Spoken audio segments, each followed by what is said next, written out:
सो hi everyone. Last video में हमने पढ़ा था property rappers. So last video में प्रॉपर्टी रैपर्स पढ़ा था, तो स्टेट और बाइंडिंग। तो आज के वीडियो में हम पढ़ने वाले हैं स्टेट और बाइंडिंग को प्रैक्टिकली हम देखेंगे कि कैसे वर्क कर रहा है, कि जो हमने पढ़ा था state binding property wrapper. Project हमने क्रिएट कर लिया है। तो सबसे पहले काम करते हैं, ये हमारे पास ऑटोमेटिकली क्रिएट करके आता है।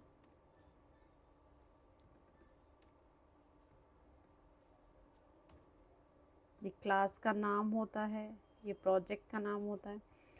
सो सबसे पहले एक एम्प्टी फाइल हम क्रिएट करेंगे यहाँ पे स्विफ्ट की। उसका नाम हम देंगे to do list struct to do list, और इसमें हम लेते हैं एक डिस्क्रिप्शन जो होगा हमारा स्ट्रिंग टाइप का, और एक वेरिएबल हम यहाँ पे ले लेते हैं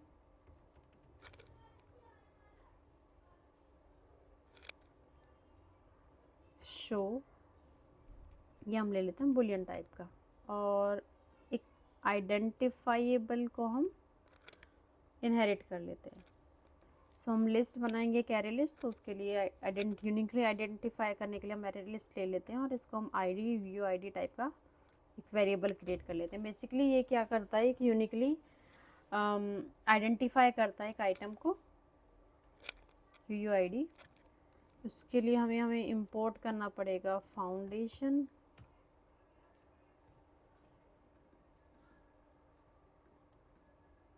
नाउ एरर इज गॉन, और हम इसकी डेफिनेशन भी देख सकते हैं। तो UUID क्या होता है, ये हैशेबल टाइप, ये प्रोटोकॉल्स होते हैं। इक्विटेबल भी प्रोटोकॉल है, स्ट्रिंग कन्वर्टेबल भी एक प्रोटोकॉल, और सेंडेबल भी। सेंडेबल मीन्स जो चेंजेबल हो, चेंज को ऑब्जर्व करेगा ये।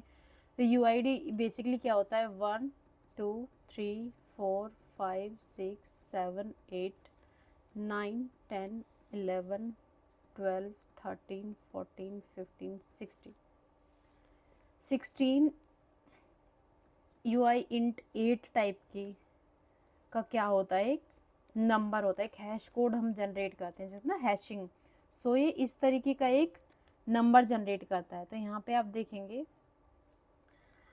हैश एक नंबर जनरेट करेगा, नील फॉर इनवैलिड स्ट्रिंग। अगर कोई स्ट्रिंग इनवैलिड होगी तो उसके लिए नील ये करेगा। तो ये फेलेबल इनिशियलाइजर जो हमने इनिशियलाइजर्स में पढ़ा था, तो ये फेलेबल इनिशियलाइजर है कि जब कोई स्ट्रिंग वैलिड नहीं होगी तो उसके लिए क्या रिटर्न कर देगा, ये इनवैलिड स्ट्रिंग या नील।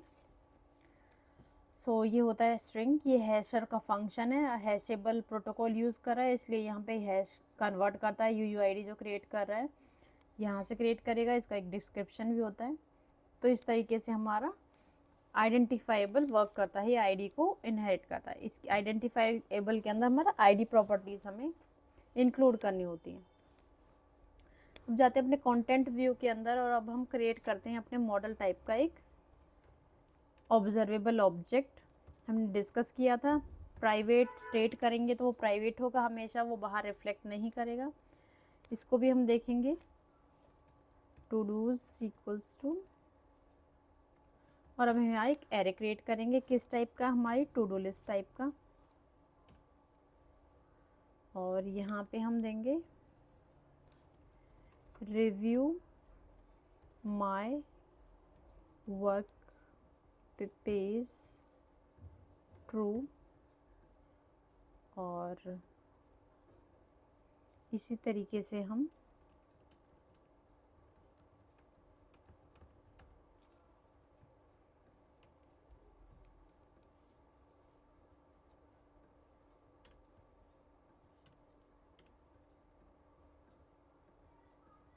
एक एरे क्रिएट कर लेते हैं। तो हमने एक स्टेट टाइप का प्राइवेट वेरिएबल क्रिएट कर लिया और डिक्लेयर कर दिया उनको। देन हम क्या करेंगे, हम एक करेंगे लिस्ट क्रिएट लिस्ट के अंदर हमने एक हॉरिजेंटल स्टैक हम ले लेते हैं, टेक्स्ट लेंगे, देन हम एक इमेज लेंगे। इमेज के अंदर हम क्या ले लेते हैं, सबसे पहले हम टेक्स्ट को चेंज करेंगे। टेक्स्ट के अंदर हमारा क्या होएगा, और ये होगा हमारा लिस्ट के अंदर। तो लिस्ट हम क्रिएट करेंगे, लिस्ट डॉट कॉन्टेंट सिलेक्शन। यहाँ पे हमारी बाइंडेबल क्या होगी, टू डू। कंटेंट में क्या होगा हमारा, क्योंकि ये ट्रेलिंग क्लोजर था तो इसने हमारा कंटेंट हमें डालने का प्रोवाइड किया। उसके बाद टू डू इन, ये वेरिएबल हम लेंगे। फिर यहाँ पे आएगा हमारा टू डू डॉट डिस्क्रिप्शन, और ये हमारी बाइंडेबल प्रॉपर्टी है। तो यहाँ पे todo dot todos in selection match, ये हमारा सिलेक्शन नहीं होगा, यहाँ पे टू डू डॉट डिस्क्रिप्शन हम डालेंगे। इनिशलाइजर्स होते हैं लिस्ट के मल्टीपल, तो हम कौन सा यूज़ कर रहे हैं। उसके बाद हमने बोला स्ट्राइक थ्रो करना है अगर टू डू डॉट शो हो, या फिर हम क्या करते हैं, true false false false false, इसको बेसिकली बाय डिफ़ॉल्ट ये फॉल्स है।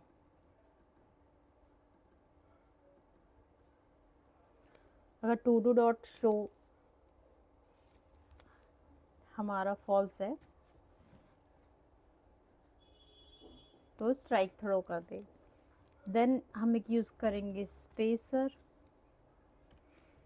उसके बाद इमेज हम चेक करेंगे, check mark dot square,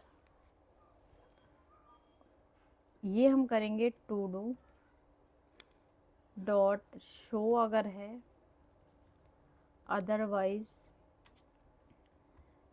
check mark image show होना चाहिए।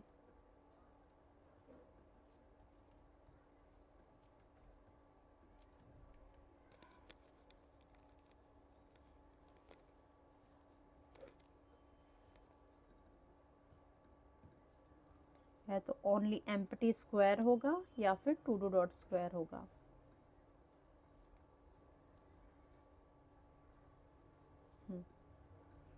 तो इस तरीके से, और जो फॉल्स हैं यहाँ पे अगर कुछ फॉल्स है, यहाँ ट्रू है तो यहाँ भी हम फॉल्स कर देते हैं, बिकॉज जब हम क्लिक करेंगे तो तब होना चाहिए। यहाँ पे भी ट्रू है तो इसे भी हम फॉल्स कर देते हैं। तो अभी ये सारी लिस्ट अनचेक है, अब देख सकते हैं। और यहाँ पे हम चेंज करें, यहाँ पे हम चेंज कर देते हैं buy win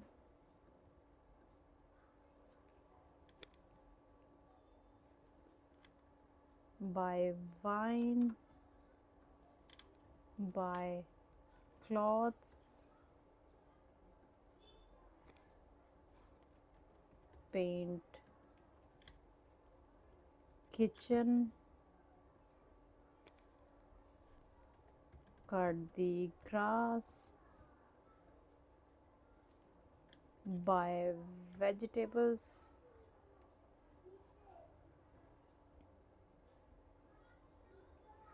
create list of items, और ये लिस्ट हम क्रिएट करते हैं यहाँ पे, राइट। तो ये हमने एक लिस्ट क्रिएट कर एक स्टेट वेरिएबल बनाया, और जब भी हम देख रहे हैं कि स्टेट में चेंज कर रहे हैं तो ऑटोमेटिकली हमारा व्यू चेंज हो रहा है यहाँ पे। उसके बाद हम क्या करते हैं,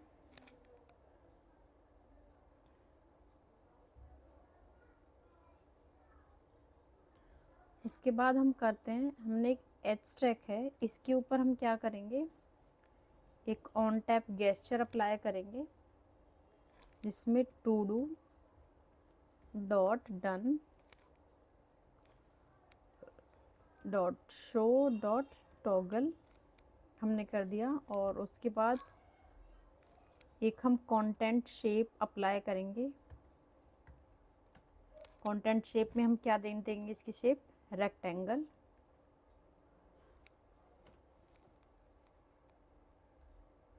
तो हमने इसकी शेप को क्या दे दिया, एक रेक्टेंगल एच स्टैक को। तो एक रेक्टेंगल जैसे दिखेगा जब इसको हम नहीं अप्लाई करेंगे। और अभी हमने अप्लाई कर दिया, रेक्टेंगल हो गया। तो अभी हम क्या कर सकते हैं, चेक करेंगे तो चेक हो जाएगा, अनचेक करेंगे तो अनचेक हो जाएगा, और चेक करेंगे तो कट कर देगा। तो ये स्टेट वेरिएबल का काम है कि जब खुद ही के अंदर हम चेंज कर रहे हैं और खुद ही पे अप्लाई कर रहे हैं, यानी कि इसी बटन पर क्लिक कर रहे हैं, इसी व्यू के अंदर क्लिक कर रहे हैं और इस व्यू को चेंज कर रहे हैं, तो वो काम हमारा स्टेट का होता है, राइट। अब हम एक नया व्यू क्रिएट करते हैं। मैंने एक नया व्यू क्रिएट किया, template UI view, input view. अब इनपुट व्यू में मैं क्या करना है, मैंने एक वेरिएबल क्रिएट किया @state प्राइवेट वेर, जो कि इसी को चेंज करेगा। डिस्क्रिप्शन जो किस टाइप का है, स्ट्रिंग इक्वल्स टू एम्प्टी, जो भी है एम्प्टी हमारे पास। और यहाँ पे मैं क्रिएट करती हूँ htag,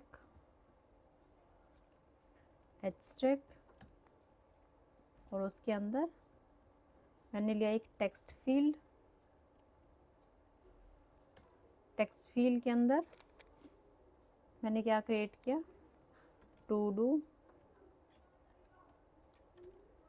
आइटम ऐड। देन मैंने बाइंडिंग क्रिएट की और मैंने बोला डिस्क्रिप्शन को मैं यहाँ ऐड कर रही हूँ। देन इसका मैंने टेक्स्ट फील्ड का जो स्टाइल दिया, टेक्स्ट फील्ड स्टाइल डॉट क्या होगा, राउंडेड बॉर्डर होगा, राउंडेड बॉर्डर। देन मैंने एक स्पेसर अलाउड किया, स्पेसर ऐड किया मैंने यहाँ पे। स्पेसर के बाद मैंने एक बटन अप्लाई किया,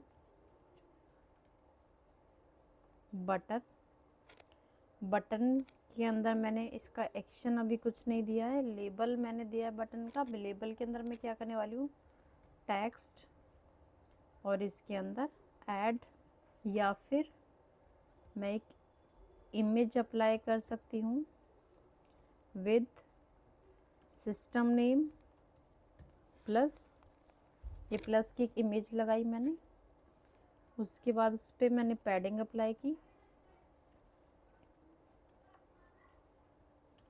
then padding horizontal 16 and also vertical मैंने दी 8, वर्टिकल 8 एंड हॉरिजॉन्टल 16। फिर मैंने फोरग्राउंड स्टाइल दिया इसका वाइट। उसके बाद मैंने बैकग्राउंड कलर दिया, बैकग्राउंड कलर में मैंने दिया ग्रीन। देन मैंने दिया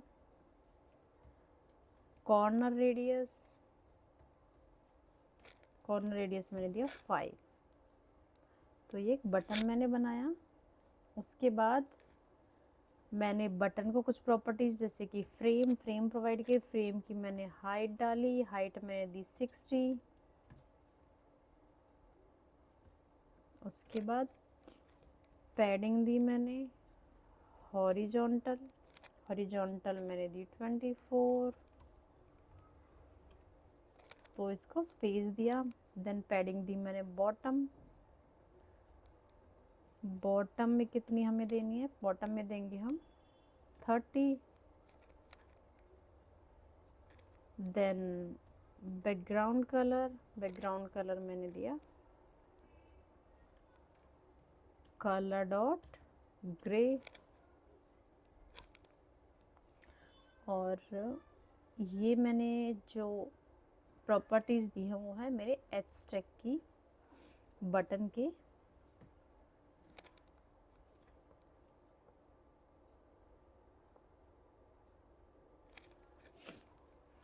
उसके बाद कि तो मैंने एक व्यू क्रिएट किया है, इनपुट व्यू। देन हम क्या करेंगे, बटन के क्लिक पर, अब इस क्लिक पर हमें क्या करना है, अब सबसे पहले हमें क्या करना है कि वहाँ से डाटा यहाँ पे पास करना है।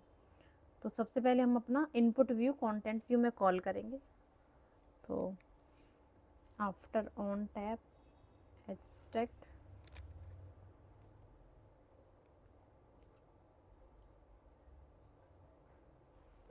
और मैं यहाँ पे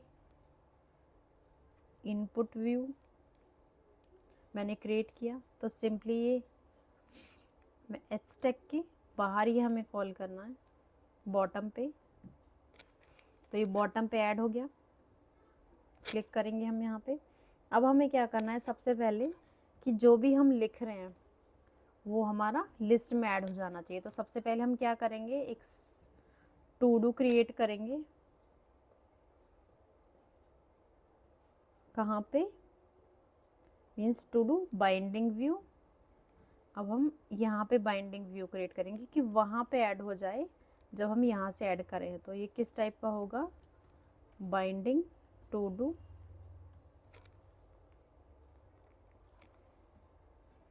ये किस टाइप का होगा, to do list, to do list type का होगा। एम्प्टी एरे, एक एम्प्टी एरे हमने क्रिएट कर दिया। यहाँ पे हमने डिस्क्रिप्शन डाला, @बाइंडिंग, ये वेरिएबल होगा हमारा टू डू। और यहाँ पे हम एक क्रिएट करेंगे सिर्फ, बिकॉज इसके पास कोई वैल्यू नहीं होती है, हम इसे कुछ असाइन नहीं करते, हम जस्ट डिक्लेयर इनफेयर करते हैं टाइप को। देन हम अब बटन क्लिक पे करेंगे। बटन क्लिक पे क्या करना है, टू डू डॉट अपेंड, और न्यू आइटम क्या होगा हमारा, इसके अंदर टू डू लिस्ट डिस्क्रिप्शन, और डिस्क्रिप्शन और शो में हमेशा हम क्या कर देंगे, फॉल्स, एक ऐड हो जाएगा। उसके बाद हम क्या करेंगे, यहाँ पे हम देखते हैं कैनवास के अंदर जब बटन पर क्लिक करेंगे जो हमने टाइप किया है वो कहाँ पे चला जाएगा, मिसिंग। तो यहाँ पे मैं टू डू लिस्ट,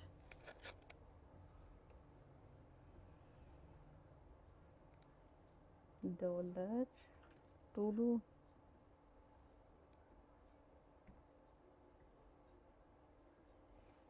इसका प्रीव्यू हम हटाते हैं, हम इसे कंटेंट व्यू में व्यू करेंगे। अभी इनपुट व्यू के अंदर हमें क्या पास करनी है, यहाँ से बाइंडिंग और अपना टू डू पास करना है जो टू डू में ऑलरेडी है, और वहाँ पे ये एरे वहाँ पे जाएगा और इस एरे में अपेंड कर देंगे।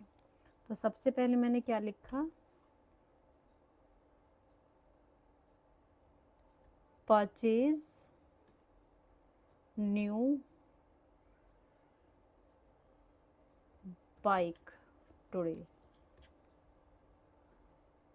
परचेज्ड, क्लिक किया और वो ऐड हो गया। मैंने यहाँ पे क्लिक किया तो वो ऑटोमेटिकली उस एरे में वो ऐड हो रहा है। तो इस तरीके से हम क्या कर सकते हैं, ऐड करेंगे। अब दूसरा हमारा क्या था कि जब हम बटन पर क्लिक कर रहे हैं, जैसे मैंने यहाँ पे इस बटन पर क्लिक किया तो ये एम्प्टी क्रिएट करता चला गया, बिकॉज इसमें कोई लिस्ट में है नहीं। तो this is not a correct way to implement. तो इस केस में हमें क्या करना होगा, बटन को डिसेबल इफ डिस्क्रिप्शन क्या है हमारा, एम्प्टी। अगर वो एम्प्टी है तो इसे डिसेबल कर दे, और इसका जो बैकग्राउंड कलर है बटन का,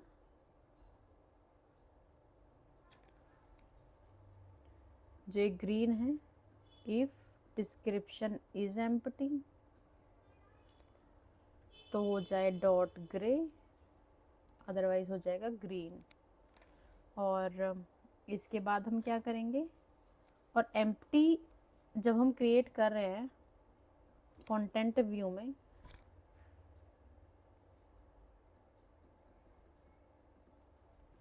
जैसे ही हमने लिखा ऐड ऐड ऐड ऐड, तो वो ऐड करता जा रहा है और ये साथ में रह रहा है। इसके बाद हम बटन के क्लिक को एम्प्टी कराएंगे, क्योंकि यहाँ से वो एम्प्टी नहीं है, ऑलवेज उसमें रह रही है वैल्यूज़। तो यहाँ से डिस्क्रिप्शन को क्या कर देंगे हम, empty equals to double empty. तो यहाँ से हमने डिस्क्रिप्शन को एम्प्टी किया, तो यहाँ पे एम्प्टी है, ऐड न्यू क्लिक किया, तो यहाँ से हमारी फील्ड एम्प्टी हो गई। और अब हम क्लिक भी नहीं कर सकते, जब हम दोबारा से कुछ टाइप करेंगे तब वो उसके अंदर जाएगा, अदरवाइज वो एम्प्टी रहेगा। और न्यू अब हम ऐड नहीं कर सकते यहाँ पे। तो ये था हमारा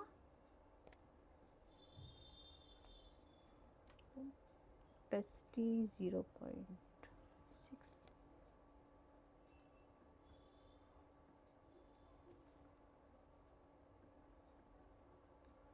और यहाँ पे है हमारा एचटेक डॉट ओपेसिटी 0.6। हाँ, तो अभी हमारा प्रॉपर बटन विजिबल है। तो अभी हमने व्यू क्रिएट किया है। और अगर हम एक काम करते हैं, ये हम ले लेते हैं स्टेट,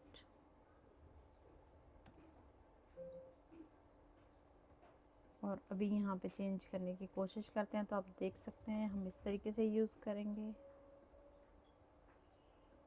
और हम ऐड करते हैं न्यू अपेंड। तो हमारा जब हमने स्टेट यूज़ किया तो उस केस में तो हम बाइंडिंग की तरह यूज़ नहीं करेंगे, क्योंकि हम स्टेट ले रहे हैं। और जब भी हम उसे ऐड कर रहे हैं तो ऐड ही नहीं हो रहा हमारा एरे, हमारा व्यू अपडेट नहीं हो रहा। इसलिए हम कहते हैं कि एक प्राइवेट है, ये सिर्फ एक लोकल व्यू में काम करता है, वो आउटसाइड द व्यू नहीं काम करता है।